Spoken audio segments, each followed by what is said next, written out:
Bien.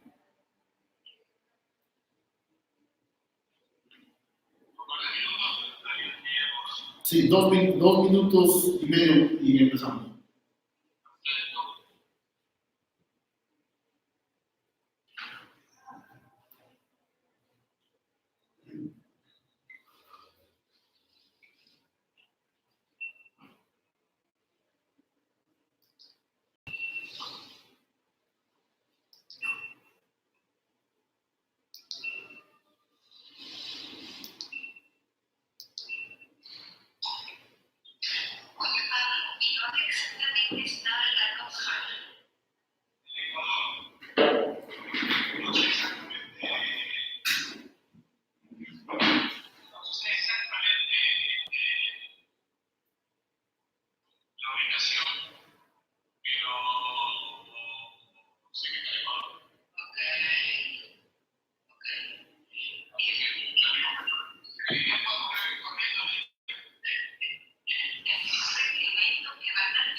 Si presionas F11 en tu computadora, se dejan de ver las barras.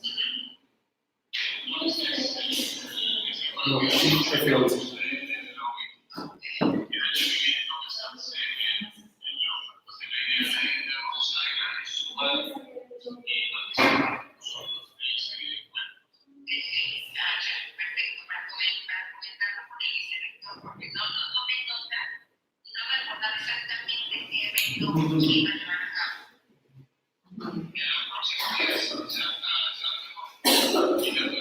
Es importante que les mencione que están en YouTube, están en todo lo que se habla de esto. Bien, bien. Pablo, empezamos en 30 segundos. Ok, sí, estamos en vivo en YouTube, nos están escuchando las personas que se han conectado, de tal manera que pues ya en 20 segundos podemos ya empezar YouTube, todas ya la entrada.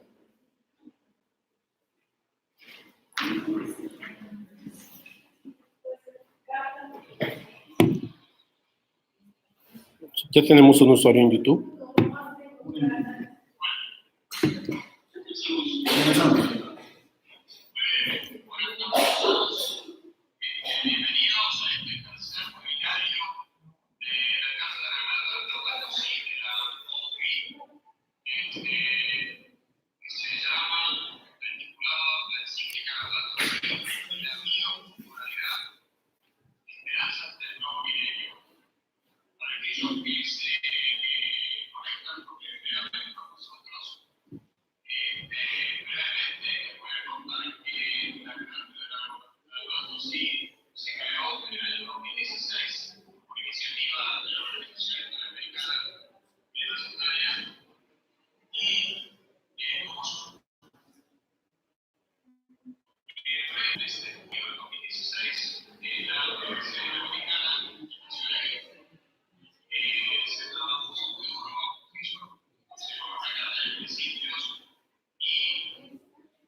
Universidad Iberoamericana de Puebla, con 18 años impulsando programas en promoción ambiental, y culminó con la fundación de Puebla.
Muchísimas gracias, Paul. Estamos pues muy contentos de poder estar participando en este evento.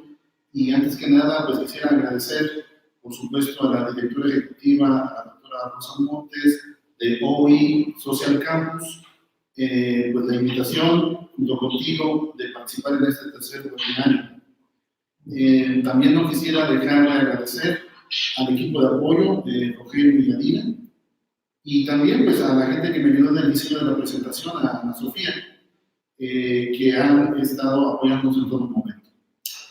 También es importante que sepan que esta presentación y esta disertación sobre la encíclica y el tema del patrimonio biocultural es un tema de reflexión que hemos estado trabajando en el cuerpo académico de biodiversidad, alimentación y cambio climático de la Benemérita Universidad Autónoma de Puebla, lo cual ya constituye, digamos, una de las líneas de investigación que tenemos. Dicho esto, quisiera comentarles a todos los que nos están escuchando que hicieran el favor de apagar su micrófono a fin de poder evitar distorsiones en el sonido ambiente, y de tal manera que al final de la sesión sí podamos abrir una ronda de comentarios y de preguntas. La charla va a estar girando sobre un hilvanado entre lo que son los principales postulados de la bioculturalidad, junto con algunas de las ideas centrales que convergen con la biocultura desde la propia encíclica Laudato Si.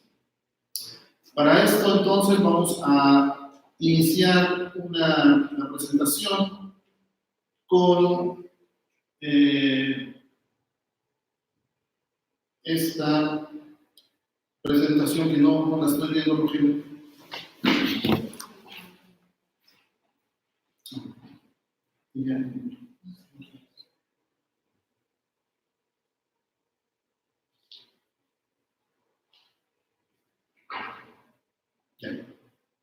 Gracias, muchas gracias. Ya entramos a la presentación. Bueno, como les comentaba, el tema de la encíclica Laudato Si y la bioculturalidad nos presentan, para nuestro punto de vista, una convergencia de ideas que están presentes en el inicio del siglo XXI. Ideas que nos parecen centrales y que son tema de discusión en campos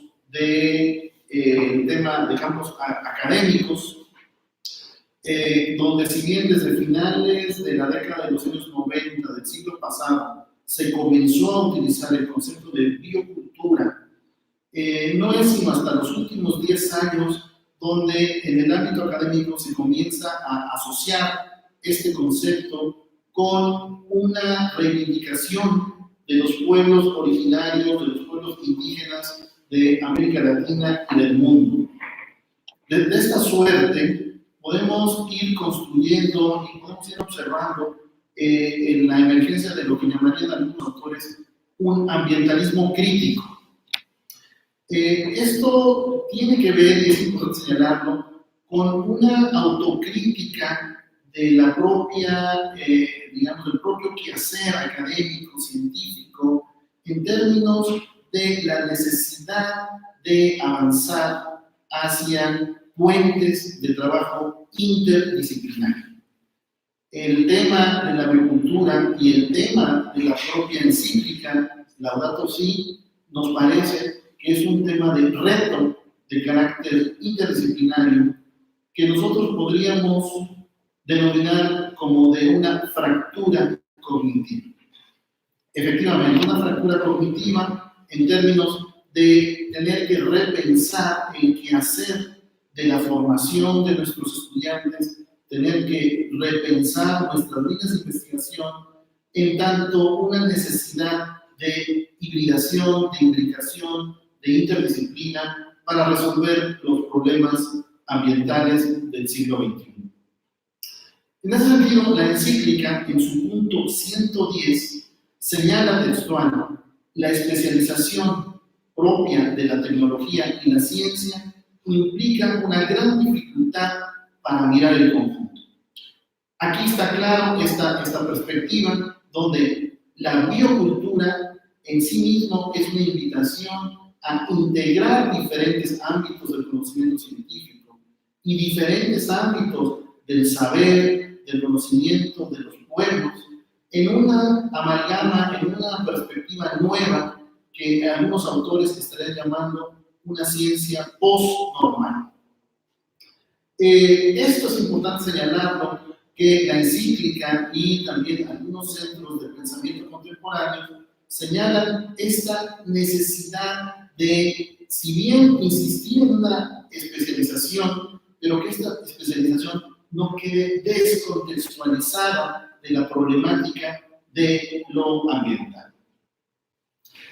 De esta manera, irrumpen la problemática de los pueblos originarios y son en una suerte de acompañamiento los grupos científicos que van construyendo puentes de traducción, diría Boaventura de Sousa Santos, ejercicios de traducción intercultural y que desde nuestra perspectiva como académicos nosotros le llamamos un acompañamiento científico a estos pueblos, a estos grupos sociales que representan una diversidad cultural, una diversidad lingüística enorme, tanto en México como en América Latina y por supuesto en el mundo. Sin embargo, no deja de ser paradójico que esta diversidad cultural, que esta riqueza de pueblos en el mundo son los que presentan una alta vulnerabilidad ante proyectos de desarrollo, ante riesgos de cambio climático, ante riesgos de una sociedad donde son vistos como elementos marginados, como lo que llama el Papa, estos elementos del descarte, donde no solamente son elementos materiales, sino desgraciadamente también muchos pueblos son, están ausentes, del discurso de la política del desarrollo. De esta manera, entonces, retomamos esta idea del ambientalismo crítico, donde el tema de la diversidad biocultural viene a ser un anclaje fuerte, un anclaje sólido, enriquecido por la propia herencia asociada al territorio. El tema de la bioculturalidad es un tema que está ligado fuertemente al territorio, fuertemente a un concepto de territorio indisoluble también a la historia que se construye en ese territorio por los pueblos originarios de todo el mundo y con una sabiduría enorme y pocas veces valorada. Estos pueblos que se enfrentan, ya lo hemos mencionado, a proyectos de inversiones, de carreteras, de aeropuertos, de ferrocarriles, pues se ven, presionados por estos proyectos. Y en ese sentido, la encíclica, en el punto punto 129 señala que para que haya una libertad económica es necesario poner límites a quienes tienen mayores recursos y poder financiero.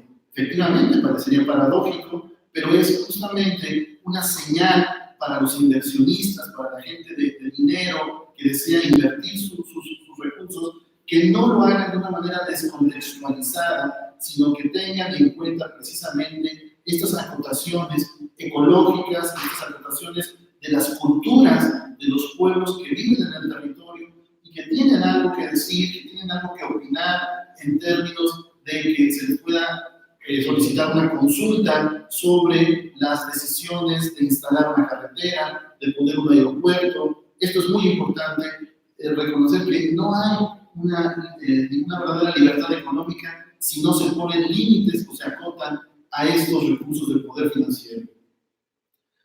Es importante reconocer entonces al territorio como un arraigo ancestral de los pueblos del mundo. Algunas versiones lo asocian con el concepto de herencia que los pueblos del mundo reciben como una responsabilidad del cuidado, que ya lo señala la encíclica, de poder diversificar, de poder conservar, de poder continuar la vida a partir no solamente de la biodiversidad, sino también de lo que se llama ahora la agrobiodiversidad, es decir, los cultivos que han sido lentamente, con mucha paciencia, domesticados en todo el mundo y en todo caso representan una herencia de estos pueblos milenarios y que hoy por hoy representarían un derecho a su defensa de los derechos colectivos de los pueblos que hoy día están sometidos a la presión de proyectos de desarrollo económico. De tal manera, entonces, para cerrar esta idea, hay un movimiento académico muy importante que está asociado, que está acompañando a este movimiento de grupos originarios, de grupos indígenas, constituyendo un crisol de lo que llamaríamos un ambientalismo crítico en el mundo y en América Latina. La conservación entonces de los territorios, de los territorios indígenas, tendría que ver entonces con este otro concepto de ecorregiones. Ecorregiones que en tanto se respeten, se reconozcan los ciclos dinámicos, los ciclos ecológicos, los ciclos de sucesiones de las diferentes vegetaciones, donde los grupos ambientales locales reconocen perfectamente esta diversidad y esta sucesionalidad de la vegetación íntima de la relación cultural y ecológica en lo que podríamos llamar territorios indígenas. Es un concepto muy importante. En ese sentido, la encíclica señala que cuando la técnica desconoce los principios éticos, termina considerando legítima cualquier práctica. Esto es muy importante reconocerlo en la propia encíclica, donde no es suficiente la opinión de los técnicos para definir en dónde se debe de establecer un aeropuerto o un puerto o una carretera, sino que tiene que ser una consulta amplia en donde no solamente se reduzca a lo técnico en la toma de decisiones, sino que también incluya criterios culturales, criterios de esta herencia de los pueblos y que por supuesto emana de una ética profunda de relación entre la sociedad y la naturaleza, que no es más que una sola unidad.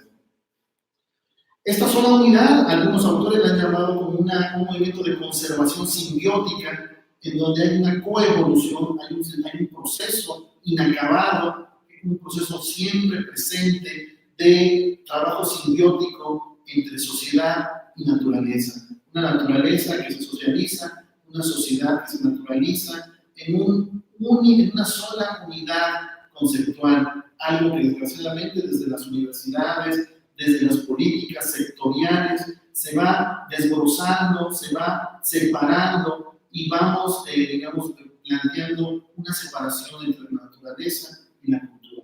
Aquí la propuesta desde la biculturalidad y la propuesta desde la propia encíclica es esta idea de una conservación simbiótica. Esta concurrencia entre una biodiversidad, entre un territorio donde se ubican endemismos biológicos únicos en el mundo y endemismos lingüísticos también únicos en el mundo.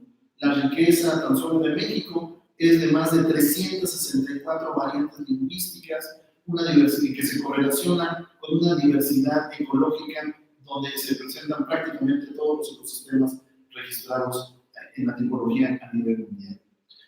Naturaleza y sociedad, entonces, vendrían a ser una dicotomía indisociable donde la lengua, a través de la lengua, a través del lenguaje, se va construyendo el mundo, se va construyendo este saber, esta cultura, pero que está arraigada a elementos profundamente éticos relacionados con un estilo de ser y de estar en el mundo. Una bioculturalidad que está ligada entonces a esta biodiversidad, a este derecho de los pueblos originarios que tienen que estar cada vez más visibles en este mundo occidental que cada vez también está presionando por medio de proyectos de desarrollo económico que aíslan el resto de las variables de lo que sería la vida social junto con la ecología. Y retomamos también en este sentido la idea de la encíclica en su número 137. Dado que todo está íntimamente relacionado, propongo, dice el Papa, una ecología integral que integre y que incorpore las dimensiones humanas y las sociales. Es decir, una ecología que tenga que ver con esta reconceptualización donde no es lo individual aislado, sino es lo individual junto con el conjunto de la sociedad, quienes van caminando, quienes van tomando las decisiones y pues también los desafíos que nos tenemos que enfrentar hoy por hoy en todo el mundo. Ya les mencionaba, en México tenemos una diversidad de lenguas de más de 364 variables lingüísticas que están en territorios indígenas muy poco estudiados, no están suficientemente integrados en las políticas de desarrollo, donde nosotros propondríamos, junto con la encíclica, que se trata de una riqueza cultural que no debe ser aislada en reservas o en territorios, digamos, tipo piezas de museo, sino que las culturas locales, las culturas originarias, tendrán que ser precisamente un fermento, un motor de riqueza para el resto de las sociedades, no solamente en México, sino que hay una riqueza también en todos los países del mundo. Promover a través de política pública, a través de política social y económica estos territorios es una tarea imprescindible del siglo XXI. De esta forma, entonces, la diversidad, los grupos lingüísticos se asocian a la producción de alimentos. Para México, el elemento crucial en términos de alimentos es el maíz. El maíz que ha sido trabajado, que ha sido centro de origen de México, ha sido centro de origen del maíz, representa un núcleo de dispersión en cuanto a diversidades y variedades de maíz para el mundo. Y en este sentido, bueno, la presencia de cultivos transgénicos, con todo lo que la carta encíclica también nos ha señalado, de todo este riesgo que representan los cultivos transgénicos para la erosión genética de los cultivos tradicionales. Hay un gran riesgo de poder, digamos, promover y seguir promoviendo esta diversidad versus este riesgo de estandarizar bajo ciertos criterios genéticos a unos cuantos variedades de maíz. Hoy por hoy en México hay una presión fortísima de empresas que están pidiendo abrir de manera comercial la siembra de maíz transgénico y hay un grupo de ambientalistas, de intelectuales, de científicos y de organizaciones sociales que han detenido este embate de las empresas transnacionales de semillas transgénicas y hoy por hoy es una arena de disputa política en México. La encíclica de que cuando se habla de uso sostenible, siempre hay que incorporar una consideración sobre la capacidad de regeneración de cada ecosistema. Es decir, el término de sostenible tendrá que estar siempre supeditado a las capacidades, no solamente ecológicas, sino también culturales, donde se puedan proponer planes y programas de desarrollo que consideren un uso, llamaríamos nosotros, sustentable, un uso sostenible y sustentable del territorio. No hay que dejar de perder de vista que en todo esto nos encontramos ante lo que algunos autores llaman como una crisis ambiental y una crisis civilizatoria. Estamos frente a un riesgo de una de la sexta extinción masiva de especies, en algo que algunos autores han llamado una nueva era geológica, que le han llamado del antropoceno.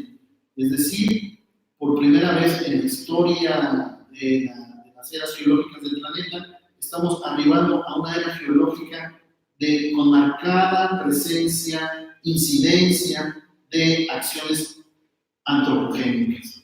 Y una de las diversas acciones de intervención es la extinción masiva de especies, un riesgo para la biodiversidad del planeta como nunca antes de la última era geológica de extinciones habíamos estado presentes. Entonces, estamos en una crisis ambiental, en una crisis civilizatoria, donde tanto la encíclica como la propuesta de la bioculturalidad apuntan hacia un avance y una alternativa y una esperanza.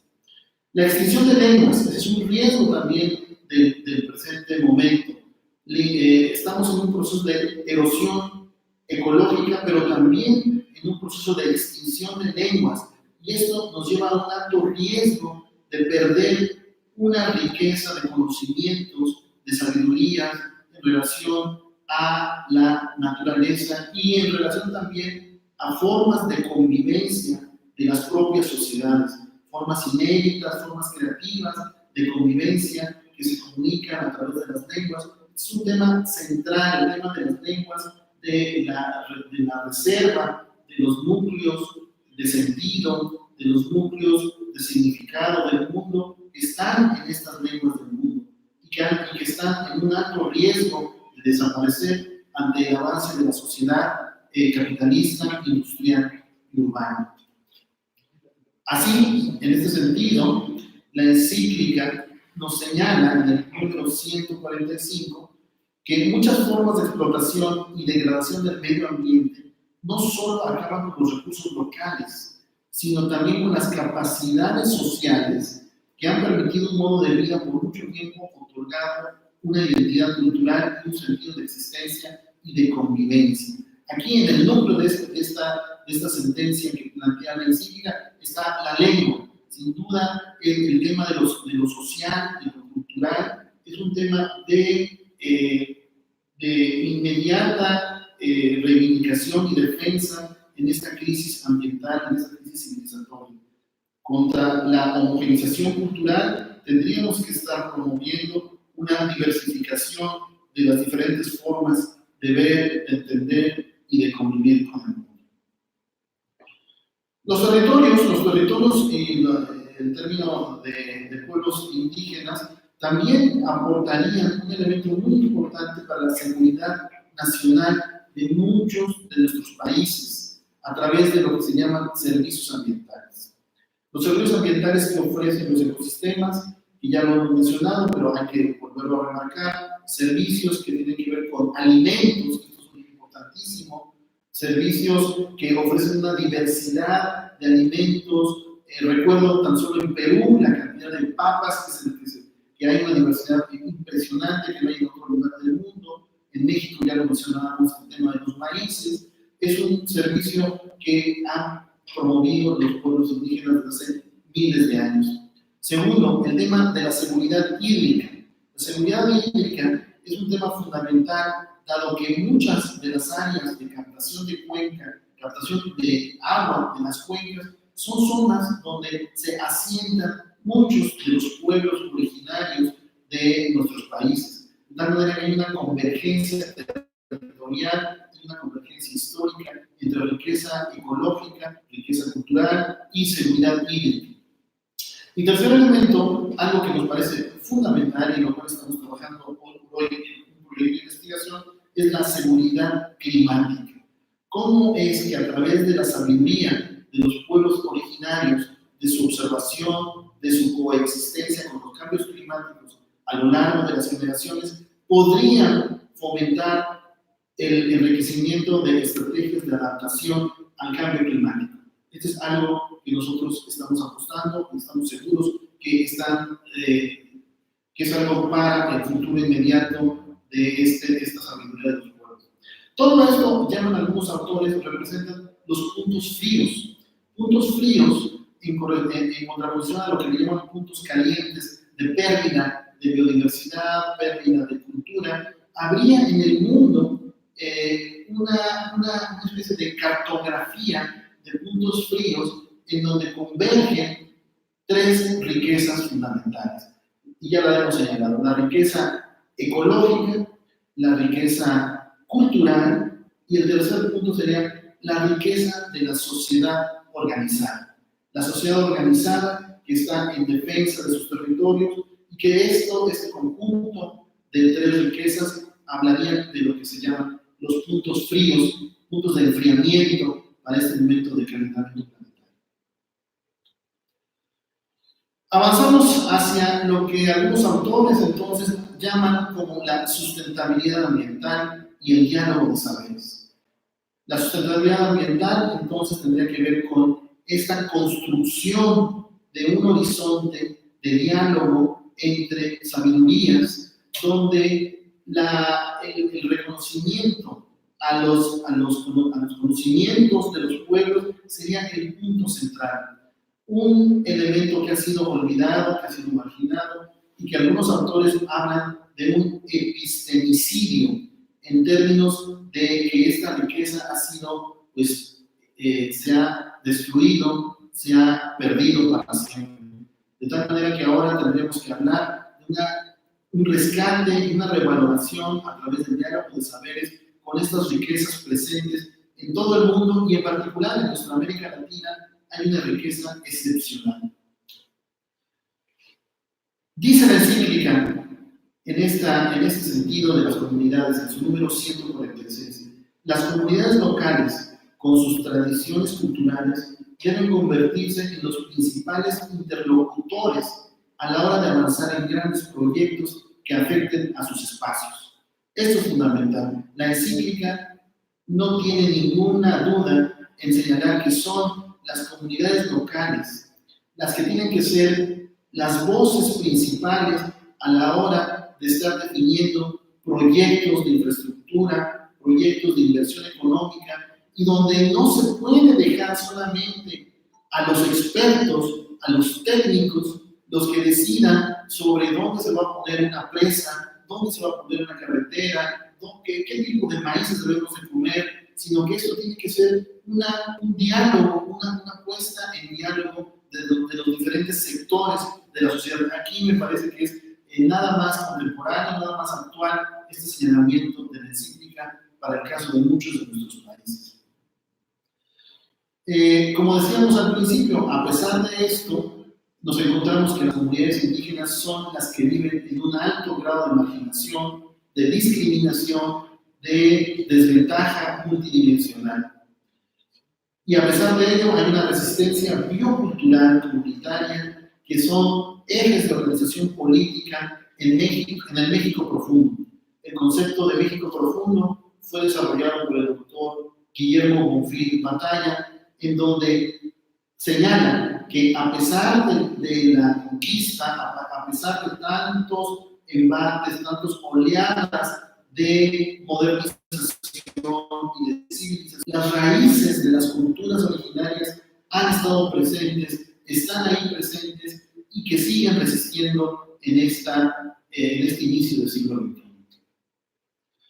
Así entonces, el campo de estudio de la biculturalidad tiene que ver con los procesos de discusión, de diálogo entre tradiciones disciplinarias y también entre las tradiciones de sabidurías de los diferentes pueblos que hay en el mundo. Entonces estamos hablando de un doble discurso, en tanto sería el discurso académico-científico que trabaja en lo que algunos llaman la interdisciplina, y por el otro, el discurso de diálogo, de puente entre los otros saberes, nosotros y el conocimiento científico y técnico.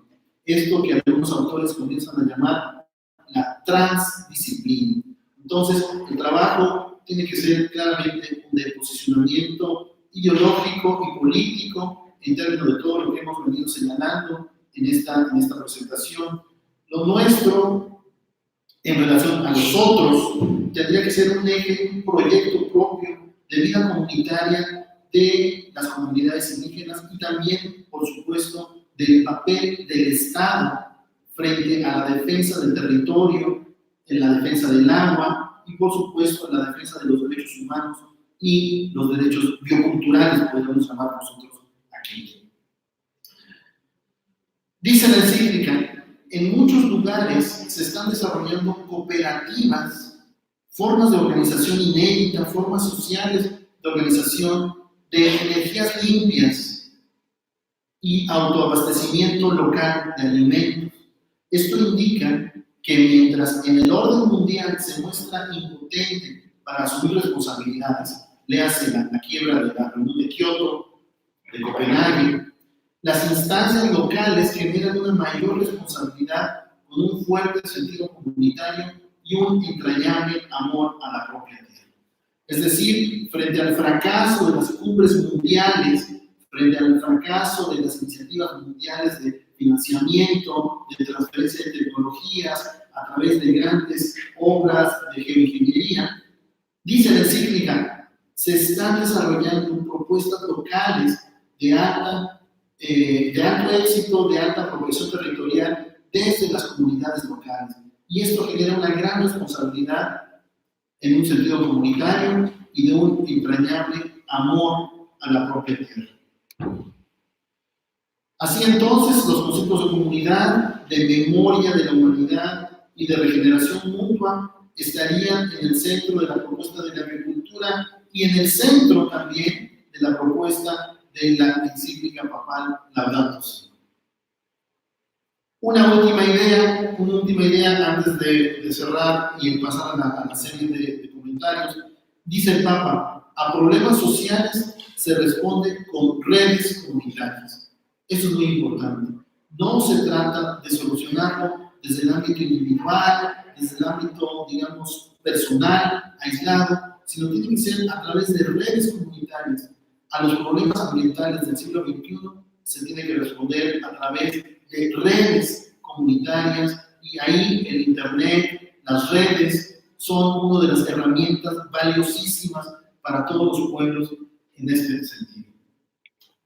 Muy bien, pues con esto yo cerraría esta charla y abriría la sesión para comentarios y preguntas, agradeciendo a todos los que se han sumado a través de YouTube, a través de nuestras ligas electrónicas institucionales, para poder pasar a esta segunda etapa de este webinar.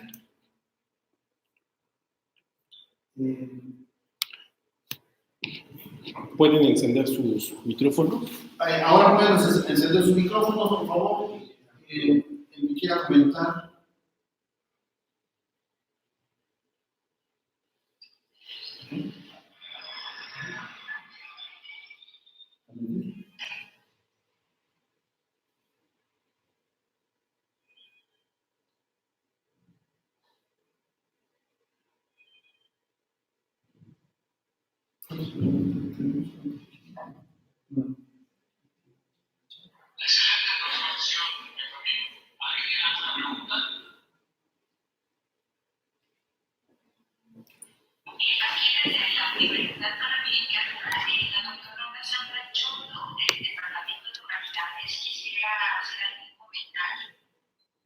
Sí, adelante, por favor. Muchas gracias, Benjamín, por el esfuerzo de esta intervención.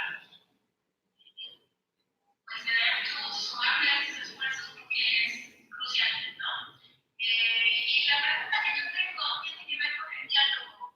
Yo estaba pensando muchas cosas, pero particularmente en la consulta indígena, que se suele pensar pues, como un derecho humano de los pueblos indígenas, ¿no?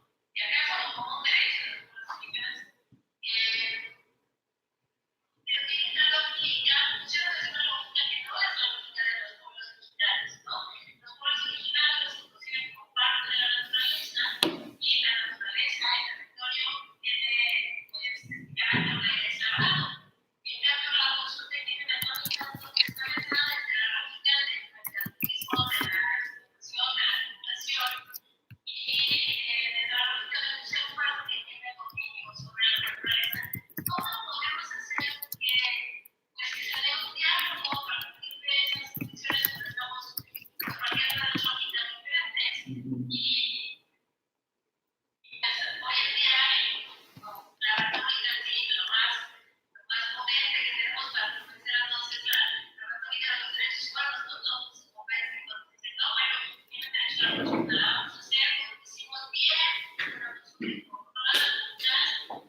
muchísimas gracias por tu pregunta. Pues es central.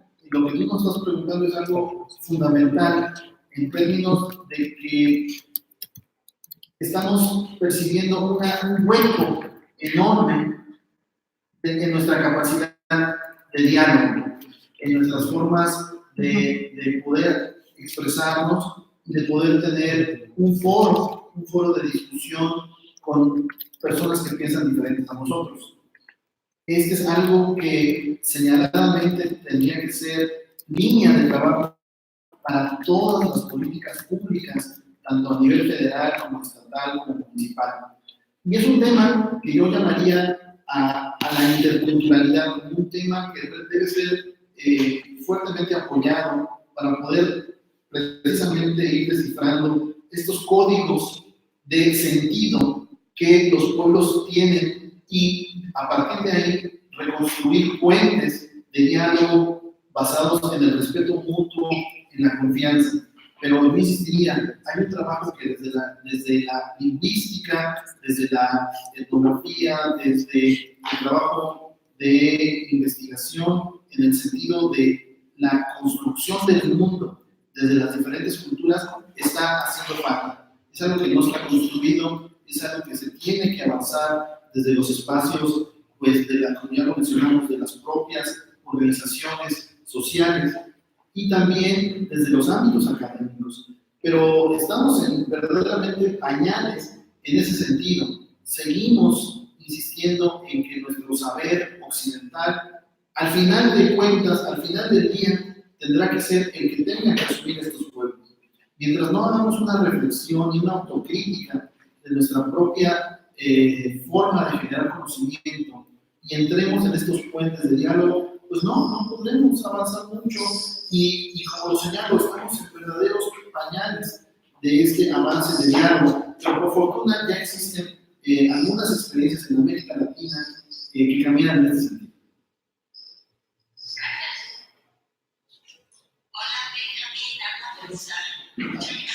¿Qué tal, doctor? Sí, escucho perfecto. Gracias.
Dile. Disculpa, se perdieron los últimos 10 segundos. ¿Podría repetir, por favor?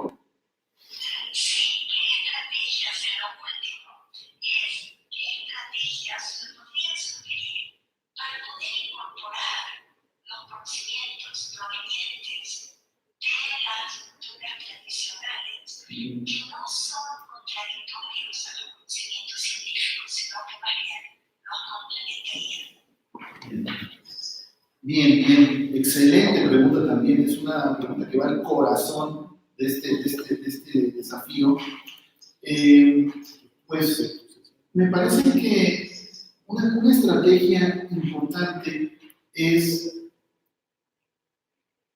poner interés, poner nuestra capacidad de conocimiento en la perspectiva del otro. Esto es muy importante. Poder establecer este diálogo con el otro es un primer paso fundamental.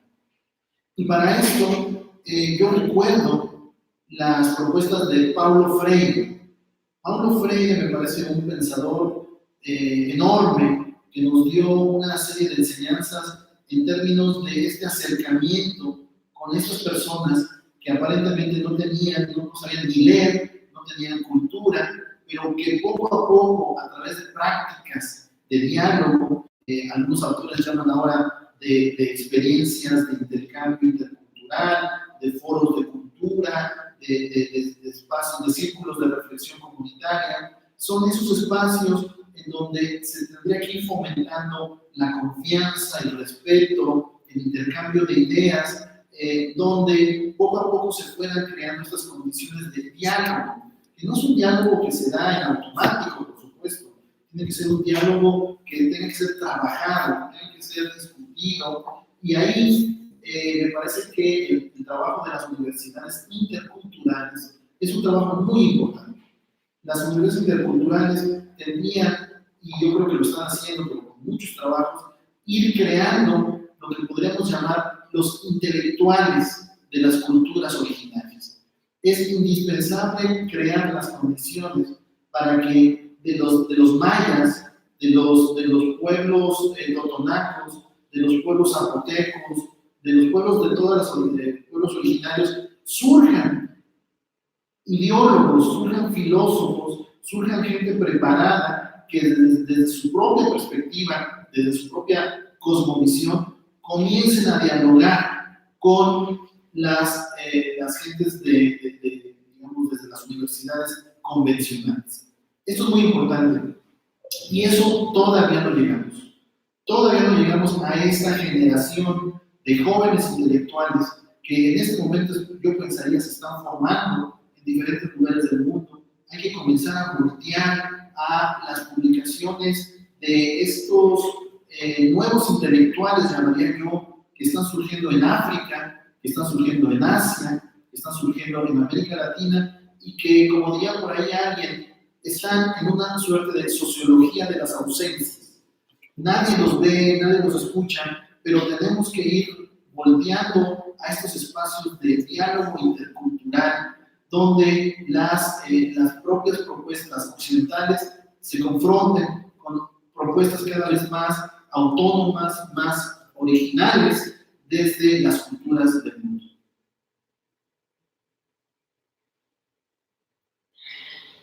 Muchísimas gracias. Bien, gracias, Rosa. Sí, Pablo.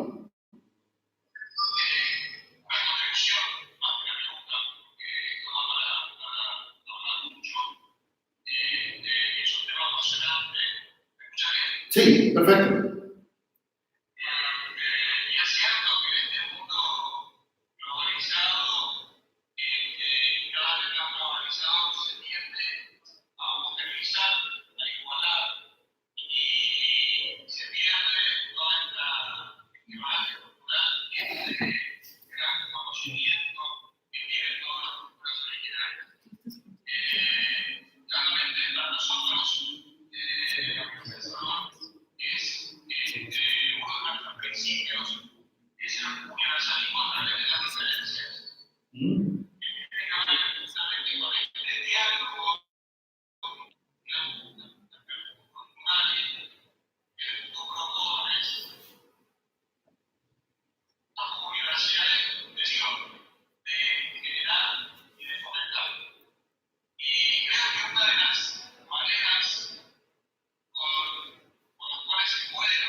llegar al diálogo intercultural. En tanto nos hace falta humildad, educar, libertad o implementar, como decíamos, una organización globalizada. Sí, efectivamente, Pablo, me da muchísimo gusto escuchar esta aportación tuya de esta, digamos, estrategia de universalismo a través de las diferencias.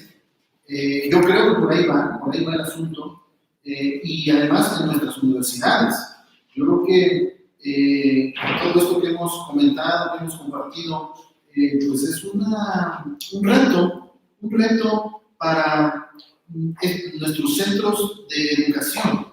En la medida en que nosotros podamos ir formando a nuestros estudiantes en estos temas que justamente hemos hablado hoy, me parece que contribuiremos a generar ingenieros, filósofos, arquitectos respetuosos del entorno y de los otros. Yo creo que es muy importante que nuestras universidades formemos gente competente, efectivamente, en técnicas, en modelajes, en destrezas, pero que esto no quede aislado de este reconocimiento de las diferencias. Yo creo que aquí la encíclica papal nos muestra esta gran oportunidad que tenemos de un diálogo que trasciende incluso la idea de lo religioso, sino que es un tema que abarca, digamos, a los que incluso no son creyentes. Yo creo que es un tema muy, muy importante, ya lo hemos comentado en otras sesiones de nuestro grupo. Es una encíclica papal que va hacia un trabajo mucho más amplio en términos de una revolución cultural que trasciende este tema. Entonces, bueno, yo creo que es muy importante seguir trabajando con nuestros estudiantes. ¿Alguien más que quiera comentar? Francisco Zárate, por ahí estoy observando que estás en línea. Me da mucho gusto, a mis alumnos también.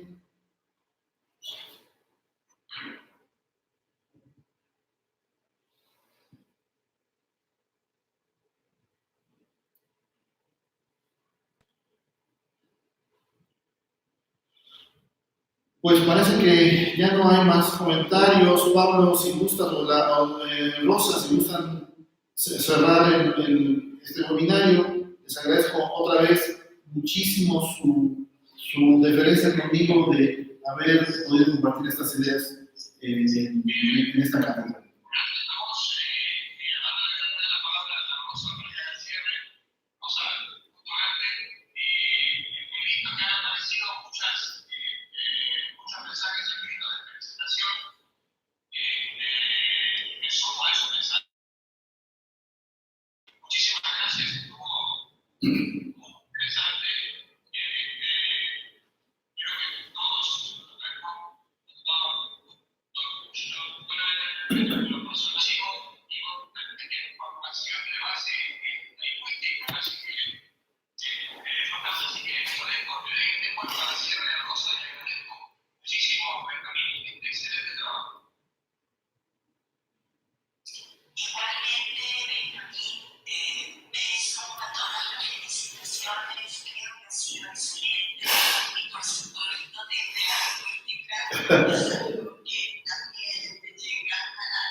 están acompañando. Gracias a todos, gracias Rosa, gracias nuevamente. Bien, muchas gracias a todos. Hasta luego.